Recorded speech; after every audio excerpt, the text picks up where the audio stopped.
श्री शिवाय नमस्तुभ्यम। हर हर महादेव। दोस्तों, आप सभी लोग जानते हैं कि 16 जून 2025 यानी सोमवार को पड़ रही है आषाढ़ महीने की षष्ठी तिथि। और दोस्तों, ये वो तिथि है जो आषाढ़ महीने में पड़ने वाली सबसे बड़ी तिथि है, क्योंकि यह सोमवार के दिन पड़ रही है और इसका बहुत ही बड़ा और विशेष महत्व होता है।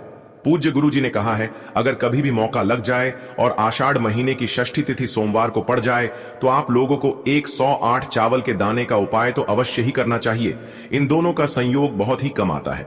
और दोस्तों, पूज्य गुरु जी ने अपनी शिव महापुराण की कथा में बताया है, इस दिन आपको 108 चावल दाने वाला उपाय तो अवश्य ही करना चाहिए, क्योंकि ऐसा दिन पूरे साल में सिर्फ एक ही बार आता है। और दोस्तों, आप सभी लोग जानते हो कि सोमवार का अगर सबसे बड़ा कोई उपाय है तो वो 108 चावल के दाने वाला उपाय है। तो दोस्तों, इस सोमवार के दिन आप लोगों को इस 108 चावल दाने वाले उपाय को जरूर करना है। बहुत सारे लोग होंगे जिन लोगों ने इस उपाय को न किया हो, मतलब पूरा साल निकल गया और उन्होंने किसी भी दिन इस 108 चावल दाने वाले उपाय को न किया हो। पर दोस्तों, आपके पास एक आखिरी मौका बचा हुआ है, जो कि 16 जून के दिन है। तो इस दिन आप लोगों को इस वाले उपाय को जरूर कर लेना है। भले ही आपने पूरे साल भर इस उपाय को न किया हो, पर अगर आपने इस आषाढ़ महीने के सोमवार के दिन अगर इस वाले उपाय को कर लिया तो आपको इस उपाय को करने का वो फल मिलेगा जिसकी आपने कभी कल्पना भी नहीं करी होगी। इसीलिए आप लोग इस वाले उपाय को एक बार जरूर कर लेना, ताकि आप लोगों के हाथ से यह मौका ना जा सके और आपको इस उपाय को करने का फल मिल सके। दोस्तों, यह उपाय पंडित जी ने अपनी अभी की ही शिव महापुराण की कथा में बताया है। जिस उपाय को आज हम आपको बहुत अच्छे से समझाने वाले हैं। इस वीडियो को देखने के बाद इस उपाय को समझने के लिए आपको कोई और वीडियो को देखने की जरूरत नहीं पड़ेगी। तो चलिए दोस्तों, उपाय को शुरू करते हैं। देखिए, यह इस आषाढ़ महीने के सोमवार के दिन यह इतना खास होता है, इतना महत्वपूर्ण होता है। देखा गया है, कभी कभी बड़े बड़े पूजा पाठ अनुष्ठान से जो मनोकामना पूर्ण नहीं होते, वो इस आषाढ़ महीने के षष्ठी के दिन एक छोटे से उपाय करने से ही आपकी मनोकामना पूर्ण हो जाती है। और बहुत सारे लोगों ने इस उपाय को किया भी है और उनको इस उपाय को करने का फल भी जरूर मिला है। अगर आप लोग भी इस उपाय को सोमवार के दिन करना चाहते हैं तो आप इस उपाय को पहले अच्छे से समझ लेना, सुन लेना, उसके बाद करना। आपको इस उपाय का फल जरूर मिलेगा। और इस उपाय को कर लेने से आपके घर में चाहे किसी भी प्रकार की दुख और समस्या क्यों ना चल रही हो, आपको उसका कारण भी नहीं पता है कि भाई यह समस्या किस कारण से चल रही है। उसका कुछ भी कारण हो सकता है, जैसे पितृदोष हो सकता है या किसी भी तरह का मंगल दोष भी हो सकता है। तो इस दिन आप लोगों को यह वाला उपाय कर लेना है। यह एक ऐसा उपाय है जिस उपाय को अगर किसी विशेष दिन पर किया जाए तो भाई उस विशेष दिन का जो है वह तो हमें मिलता ही मिलता है। पर हमने उस दिन पर इस उपाय को किया है तो हमें उससे भी बड़ा फल मिलता है, और फल बहुत जल्दी मिलता है, क्योंकि आप इस उपाय को बहुत ही बड़े और विशेष दिन पर कर रहे हो। तो चलिए अब उपाय के बारे में बात करते हैं। लेकिन उससे पहले आप लोगों को यह जानना आवश्यक है कि आखिर यह उपाय किस समय करना है, किसको करना है और कैसे करना है। तो चलिए हम आगे आपको वीडियो में एक एक करके बता देते हैं। लेकिन उससे पहले अगर आप लोग हमारे चैनल पर नए हैं तो हमारे चैनल को सब्सक्राइब कर लेना और इस वीडियो को लाइक करके कमेंट बॉक्स में श्री शिवाय नमस्तुभ्यम ओम नमः शिवाय जरूर टाइप कर देना। और अपने फायदे के लिए, गरीबी दूर करने के लिए इस वीडियो को पूरा देखकर जाना, तभी आपको लाभ की प्राप्ति होगी। यदि आज आपने वीडियो को बीच बीच में से देखा, काट काट कर देखा, तो आपको जीवन में कभी सफलता हासिल भी नहीं होगी। तो दोस्तों, इस 108 चावल के दाने वाले उपाय को हमें इस सोमवार के दिन कैसे करना है, किसको करना है, किस समय करना है और कहां पर करना है, ये सारे सवालों के जवाब आपको इस वीडियो में मिल जाएंगे। और जो ये वीडियो देखेगा भाई, उसको 108 चावल के दाने वाला उपाय जरूर करना चाहिए, क्योंकि इस दिन एक चावल के दाने का भी बहुत ही बड़ा और विशेष महत्व होता है। और जब बात आ जाए 108 चावल के दाने की, तो ये सोने पे सुहागा वाली बात हो जाती है और ये एक बहुत ही बड़ा उपाय हो जाता है इस सोमवार षष्ठी तिथि का। तो अब दोस्तों, इस 108 चावल के दाने वाले उपाय को आखिर करना किसको है, सबसे पहले हम लोग वो बात जान लेते हैं। तो देखो, घर की जो बड़ी माताएं बहनें होती हैं, उन माताओं बहनों में से कोई भी एक बड़ी माता बहन इस वाले उपाय को कर सकती है। और दोस्तों, अगर आप चाहें तो अपने घर में से सभी सदस्यों को भी इस उपाय को करवा सकते हैं। अगर किसी व्यक्ति की खुद की कोई मनोकामना है, खुद की कोई दुख और परेशानी है जो कि वह अपने लिए ही करना चाहता है, इस वाले उपाय को तो वह खुद अपने लिए भी कर सकता है। बाकी अगर कोई घर में से ऐसा है जो कि अपने पूरे घर परिवार की सुख और शांति के लिए ये वाला उपाय करना चाहता है, तो भाई वह भी कर सकता है। उसमें भी कोई दिक्कत वाली बात नहीं है।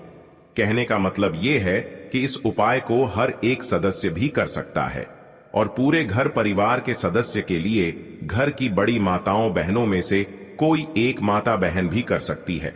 माताएं बहनें अगर घर में उपस्थित न हो या वो यह वाला उपाय न कर पा रही हो तो फिर घर का कोई बड्ढा सदस्य भी इस 108 चावल के दाने वाले उपाय को कर सकता है, चाहे फिर वह पुरुष ही क्यों ना हो। उसमें कोई भी दिक्कत वाली बात नहीं है। अब दोस्तों, इस 108 चावल के दाने वाले उपाय को हमें करना कहां पर है? हमें इसे शिव जी के मंदिर में जाकर करना है। बहुत सारे लोग प्रश्न करते हैं, हर एक उपाय को करते समय क्या हम इस उपाय को घर पर कर सकते हैं? तो इस वाले उपाय को आप घर पर नहीं कर सकते हो। इस वाले उपाय को करने के लिए आपको शिव जी के मंदिर ही जाना पड़ेगा। उसके बाद में दोस्तों, जो अगला प्रश्न निकल कर आता है वो यह आता है इस उपाय को लेकर कि आखिर इस उपाय को हमें किस समय करना है, सुबह के समय करना है कि शाम के समय करना है। तो देखो, इस वाले उपाय को आप लोग सुबह के समय भी कर सकते हो और शाम के समय प्रदोष काल में भी कर सकते हो। अब अगर आप पूछो कि भाई सबसे उत्तम समय कौन सा रहेगा इस 108 चावल के दाने वाले उपाय को करने का, तो हम आपसे बस यही कहेंगे कि इस उपाय को आप सुबह के समय करेंगे तो ज्यादा बेहतर होगा। बाकी अगर प्रदोष काल शाम के समय भी करेंगे तो भी अच्छा होगा, उसमें कोई भी दिक्कत वाली बात नहीं है। तो अब दोस्तों, जो अगली सबसे बड़ी और महत्वपूर्ण बात आती है वो यह आती है कि सुबह अगर हम उपाय को करेंगे तो हमें कितने बजे से लेकर कितने बजे तक के बीच में करना है, और शाम के समय प्रदोष काल में करेंगे तो हमें कितने बजे से लेकर कितने बजे के बीच में करना है। तो देखो, सुबह जितनी जल्दी हो सके आप उपाय को करने की कोशिश करना।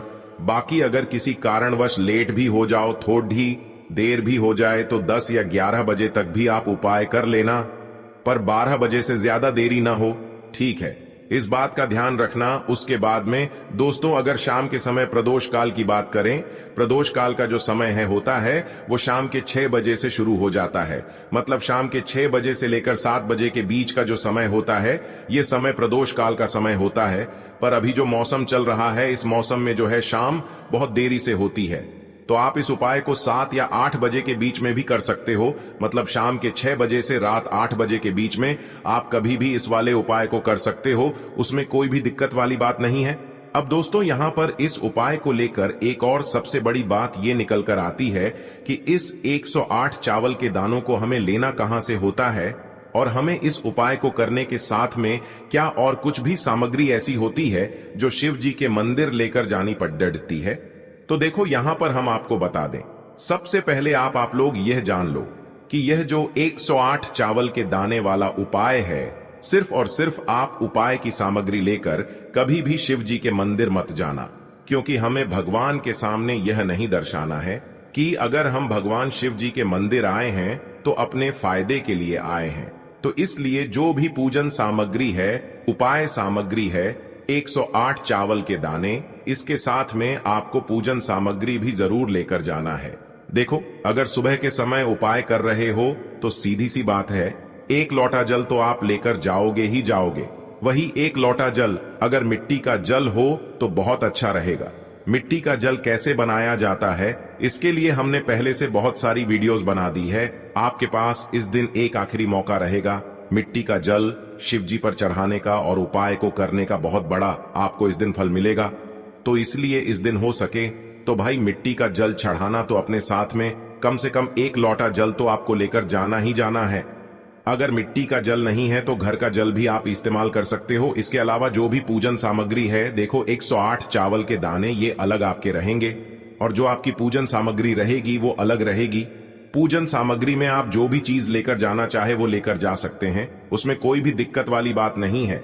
वहीं अगर हम बात करें शाम के समय की, तो शाम के समय शिव जी पर जल नहीं चढ़ता है, इसीलिए शाम के समय आप लोग एक दीपक तैयार कर लें जो कि गोलबत्ती का आटे का शुद्ध देसी गाय का घी का होगा, है ना? इस बात का आप लोगों को ध्यान रखना है। और इस दीपक को आपको घर से जलाकर नहीं लेकर जाना है, भगवान शिव जी के मंदिर में जाकर ही जलाना है। इस बात का भी आप लोगों को ध्यान रखना है। अब दोस्तों, यहां पर हमें इस बात को समझना है कि यह 108 चावल के दाने हमें लेना कहां से है। क्या हमें दुकान से लेकर आना है, या हमें अपने घर से लेना है, या कहां से लेकर आना है, और कौन से चावल लेना है, क्योंकि चावल भी बहुत प्रकार के होते हैं। तो देखो, इन सभी सवालों के जवाब आप लोग एक बात में सुन लो कि भाई ये जो उपाय है, इस उपाय में आपको ये नहीं देखना है कि भाई कौन से चावल है, कौन से चावल नहीं है। बस जो भी चावल ले रहे हो वो चावल का दाना सबूत होना चाहिए, मतलब साबुत होना चाहिए, टूटा हुआ नहीं होना चाहिए, कटा पिटा नहीं होना चाहिए। ये बात आपको ध्यान रखना है। बाकी आपका चावल बासमती हो या सादा चावल हो या कोई सा भी चावल हो, उसमें कोई भी दिक्कत वाली बात नहीं है। तो सीधी सी बात है कि आपके घर के रसोई घर में जहां पर आप भोजन बनाते हो, वहां पर जो भी चावल आपके उपस्थित हो, उन चावलों में से अपनी एक कटोरी भर लेना या एक मुट्ठी चावल अलग से निकाल कर रख लेना, क्योंकि हम 108 चावल ही यहाँ पर इस उपाय में लेने वाले हैं, तो हमें यह चावल के दाने गिनकर निकालने पड़ेंगे। इस बात का आप लोगों को ध्यान रखना है। तो अपने उस चावल की कटोरी में से या चावल में से 108 ऐसे चावल के दाने आप लोग निकाल लो जो कि टूटे हुए न हो, कटे पिटे न हो, जिनमें कोई दाग न लगा हुआ हो, है ना। अच्छे साबुत चावल के दाने 108 दाने आप लोग निकाल कर रख लो और इन्हें किसी भी एक कागज की पुड़िया में या किसी एक छोटी सी कटोरी में आप लोग रख लो, ताकि यह सुरक्षित रहे, आपके एक भी चावल का दाना इधर उधर न हो और आपका उपाय भी पूरा अच्छे से हो जाए। तो भाई जैसे ही आपका उपाय की जो सामग्री है 108 चावल के दाने ये तैयार हो जाते हैं, उसके बाद मैं आपको जो भी अपनी पूजन सामग्री है, सुबह के समय कर रहे हो तो एक लोटा जल या पूजन सामग्री जो लेकर जाना चाहो उसकी भी तैयारी कर लेना, और शाम के समय जा रहे हो तो भाई अपना जो दीपक है उसे तैयार कर लेना, ठीक है। और उपाय को करते समय शुद्धता का विशेष रूप से ध्यान रखना, ठीक है। सुबह सुबह स्नान करने के बाद ही उपाय को करने की आप लोग तैयारी करना। उसके बाद अगर शाम के समय की बात करें तो शाम के समय आपको स्नान करने की जरूरत नहीं है, पर शुद्धता का ध्यान रखना है। आपको स्नान तो नहीं करेंगे, आप हाथ मुंह धोकर भी में कर सकते हैं, इसमें कोई दिक्कत वाली बात नहीं है। तो आप अपने उपाय की पूरी सामग्री तैयार करके आपके पास ही में जो आपका शिव मंदिर हो वहां पर पहुंच जाइए। सबसे पहले शिव मंदिर में जाकर आप लोगों को उपाय नहीं करना है, पहले भगवान के दर्शन करना है, भगवान से आशीर्वाद प्राप्त करना है, फिर शिव जी की शिवलिंग के पास में आना है। शिवलिंग के पास में आने के बाद आप जो पूजन सामग्री लेकर आए हुए हैं, जैसे कि सुबह गए हुए होंगे तो एक लोटा जल और जो भी पूजन सामग्री लेकर आए हैं आप उनसे भगवान शिव जी की पूजन कीजिए। सबसे पहले तो एक लोटा जल ही चढ़ेगा, उसके बाद में आपकी पूजन सामग्री चढ़ेगी। उसके बाद में अगर दोस्तों शाम के समय अगर आप इस उपाय को कर रहे हो तो अपने साथ में कम से कम एक जो दीपक है गोल बाती का जो आप अपने साथ में लेकर गए हो, उस दीपक को मंदिर में जाकर अपनी माचिस से जलाना है और उस दीपक को शिवलिंग के पास में रखना है, ठीक है। इस दीपक को रखने के बाद ही आप लोगों को अपना ये वाला उपाय शुरू करना है। और दीपक को ज्यादा पास में मत रखना, वैसे भी गर्मी पड़ रही है, भगवान शिव जी को आंच नहीं लगनी चाहिए, है ना। तो भाई जैसे ही आपकी पूजा अर्चना हो जाती है आप भगवान शिव जी को प्रसन्न कर लेते हैं। उसके बाद में शिवलिंग के पास ही में आप कहीं पर बैठ जाइए, सामने या आसपास जिस जगह पर आपको बैठना हो वहां पर बैठ जाइए और अपने वह 108 चावल के दाने अपने सामने निकाल कर रख लीजिए, क्योंकि अब यहां पर उपाय को यहां पर करने की आपको तैयारी करना है। और इस तरीके से जब आप उपाय करेंगे पूजन सामग्री करने के बाद, पूजन अर्चना करने के बाद, तो आपको उपाय का फल बहुत जल्दी और बहुत बढ़ा होकर मिलेगा। तो अपने 108 चावल के दाने अपने सामने निकाल कर रख लेना। और यह जो उपाय है यह आपकी सीधे हाथ की हथेली से होगा, इसलिए इस बात का भी विशेष रूप से ध्यान रखना है। तो सीधे हाथ की हथेली का प्रयोग करके ही आप लोग अपना इस वाले उपाय को करना। अपने सामने जो भी आपकी कागज की पुड्डियां है उसको खोल कर रख लो, या कटोरी है तो भाई उसे अपने सामने रख लो और अपने वह 108 चावल के दाने निकाल लो, ठीक है। उसके बाद में दोस्तों अब आपको क्या करना है कि शिवलिंग आपके सामने होगी तो आपने वह 108 चावल के दाने एक एक करके आपको शिव जी के शिवलिंग के ऊपर चढ़ाना है। कहां पर चढ़ाना है? शिवलिंग के ऊपर चढ़ाना है, और कहीं पर भी नहीं चढ़ाना है, आपको अपने हथेली से तो शिवलिंग के ऊपर चढ़ाना है। भले ही फिर वो अपने आप जलाधारी पर गिर जाए या मतलब वहीं पर गिर जाए, उसमें कोई दिक्कत वाली बात नहीं है, पर आप चढ़ाओ शिवलिंग के ऊपर ही। तो आपको क्या करना है, अपना पहला चावल का दाना उठाना है, श्री शिवाय नमस्तुभ्यम बोलना है और शिवलिंग पर चढ़ा देना है। इसी तरीके से दूसरा चावल का दाना उठा है, शिवलिंग पर चढ़ाना है और मंत्र बोल देना है। और फिर तीसरा चावल का दाना उठाना है, श्री शिवाय नमस्तुभ्यम बोलना है और चढ़ा देना है। इसी प्रकार से आपको पूरे 108 चावल के दाने एक एक करके शिव जी के शिवलिंग के ऊपर चढ़ाना है और भगवान से प्रार्थना करते जाना है। मतलब प्रार्थना तो आपको आखिरी में करना है, पर हर एक चावल के दाने को चढ़ाते समय श्री शिवाय नमस्तुभ्यम जरूर बोलना है। उसके बाद ही में यह चावल का दाना शिवलिंग के ऊपर आपको चढ़ाना है। जैसे ही आपके 108 चावल के दाने शिवलिंग के ऊपर चढ़ जाते हैं, तो भाई उसके बाद में आपको क्या करना है, भगवान से अपनी मनोकामना बोलना है।